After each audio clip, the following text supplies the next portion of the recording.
Hey eBay friends, it's Suzanne A. Wells. Thanks for coming back for another video. And I wanted to take a few minutes to talk to you about using auctions strategically in your eBay business. On the Money Making Mondays and opposite of a haul video and the different formats I do, I often show completed listings and you're asking, was this auction or fixed price? As a general rule, I don't use auctions. My business model is fixed price with best offer on everything, but there are situations where you can strategically use auctions to help your business in certain ways. So let's go over what some of those are. First of all is to move old or stale inventory. This is pretty common. Most of you out there know this, but your definition of old and stale may be different from somebody else's. I'm actually in the process of doing some auctions now for items I have had 12 to 18 months and they're just not moving, so I am doing auctions to rehome those items and move them out. As your business grows too, you're going to buy things differently. So I have started focusing more on high profit items, much higher than I was doing a year to 18 months ago. So some of the items I have, I would not buy now. So I'm going to just go ahead and move those out and move on to what's more in line with what I'm doing right now. When I do auctions, I price them. The starting price is my cost plus fees. Now, I do have two stores, which I'm going to do another video on that about why. And why some sellers have more than one store. That's a different topic. But anyway, I price most of my auctions starting price at $2.97 because that covers my $2 cost when I purchase the item, plus any fees, like final value fees that will be incurred when it sells. I don't count the 20 cents per month listing fee that it's been accruing on it for the 12 to 18 months it's been there, simply because I have a store that I get 250 free listings on both accounts. So technically, I haven't been paying listing fees on those items. That fee is categorized under the store subscription fee. So the way I do it and the way you might want to try to do it is price your auctions at whatever you paid for the item plus the percentage that you're going to have to pay fees if it sells. So when I price mine at $2.97, that pretty much covers everything. I do calculated shipping on everything, with the exception of things that fit in a padded flat rate envelope without overstuffing it, and that makes sense to put it in there. So sweaters, some jeans, items like that. So after I do the auctions, and if the item sells at $2.97 plus whatever the shipping is that the buyer's going to pay, it's pretty much a wash. So I'm just basically getting rid of my inventory, getting back what I paid for it, plus the fees that are incurred for doing the auction, and moving on. So that's one reason you might want to use auctions. Next is to, I call it, stir the pot on your sales. If your sales are stagnant, one thing you can do to try to get more sales is to run some auctions. Now, I'm not saying if you have 700 items in your store, you need to go change them all to auctions. That is not what I'm saying. Cassini, the eBay search engine, likes activity on stores. One activity you can control is listing, but selling is also an activity, actually getting the sale. So if you are in a rut and things aren't selling, go through your items, whatever's had the most views on it and hasn't sold or has been there the longest, try some auctions on those items just to stir the pot and get some activity going. Obviously, there's no guarantee that if you run auctions, they're going to sell. You've got to price them right. You've got to be okay with whatever you price them at. If you only get one bid and it sells, that's fine. So that is one strategy you can use to pump up the activity on your store, or if you don't have a store, your eBay account. is to run some auctions, kind of to pump some juice in there to get things going. So that may help in some situations. The next way you can use auctions is to build feedback. And this is very important if you're new. So if you're new and you have like less than 25 feedbacks, listen up to this one because it's important. You've got to build your feedback score to appear as a trusted seller on eBay. Your feedback score is a combination of all of your transactions, buying and selling. Obviously, you can raise that number by buying a whole bunch of items, which a lot of new people do that. You can buy very inexpensive items that you'll actually use, like little office supplies, cosmetics, stickers for your kids, dog treats for your dog, stuff that's actually you're going to use, so it's not a waste of money.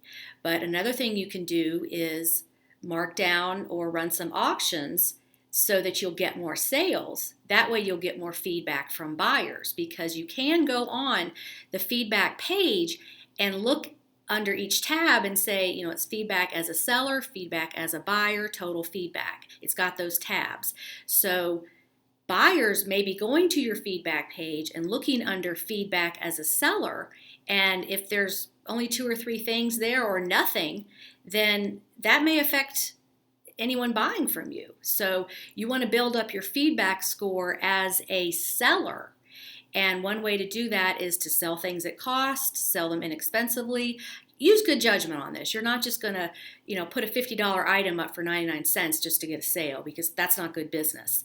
But you can use auctions strategically to help build your seller feedback so that when buyers go look at your page, they'll be like, oh, this person has 50 feedbacks as a seller. That's, that makes me feel better about buying from them.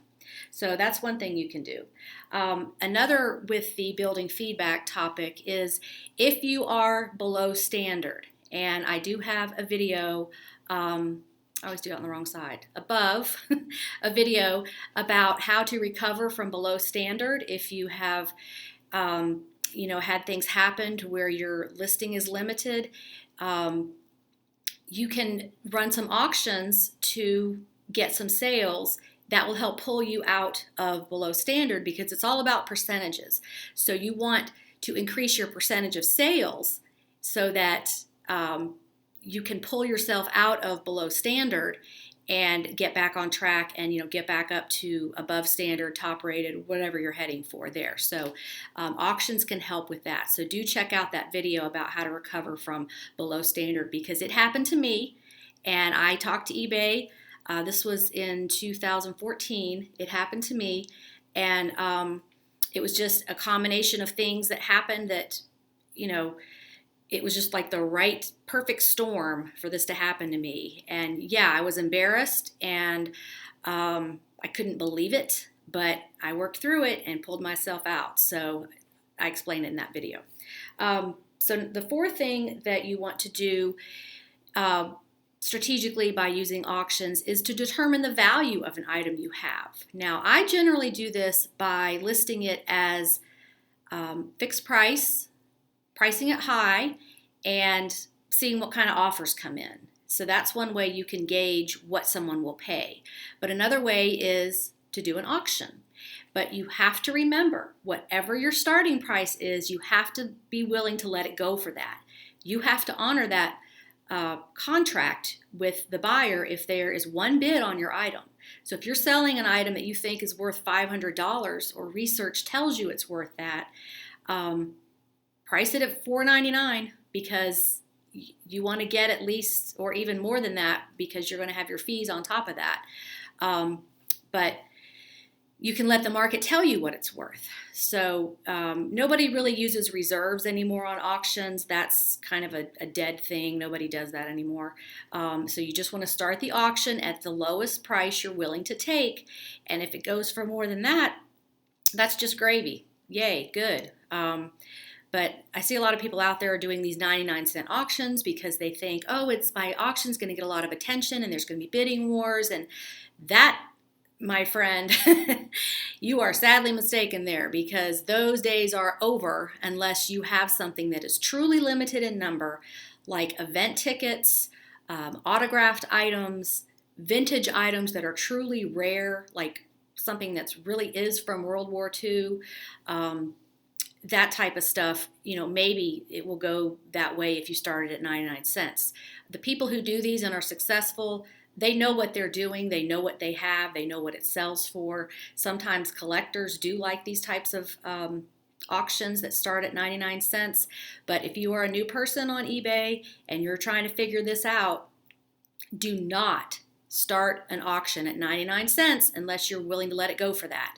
Because when a buyer is looking at your auction, they're looking at everything, not just the price. They're looking at how new you are, at your feedback, what people say on your feedback score. All these things are important. Your location, it matters. So my advice is, unless you're an expert and you know exactly what you're doing, which you probably won't be watching this video anyway, don't do 99-cent auctions. Just start it at what you're willing to take. And if that price is 99 cents, great. Otherwise, you're probably going to end up very disappointed in that auction and not, walking away with a loss. So don't do that. Okay, and then the fifth thing is you want to use auctions to create an account history. And by that, I mean not only feedback, but sales, like I've just talked about, and a shipping history. So that's one thing that's going to help you increase your selling limits, get to top rated, is you've got to go through the motions of doing these transactions, shipping things on time, getting good feedback from your customers. The other thing was a customer service history, solving any problems that come up, not having any cases opened for late shipping or whatever the problem might be. So you can use auctions to build this history, because if you're looking to use eBay as an income stream, whether you are retiring and you're setting this up, whether you're looking to leave your current job, whatever reason that you're building this business, you do have to build that history. You can't just jump on eBay and say, in 3 months from now, I'm going to have this business all built. Some of it has to do with how long you've been out there. And I'm not 100% sure on this, so don't quote me, but I feel like there is something in the Cassini algorithm that says length of time the account has been open and length of time person has been selling and number of items sold.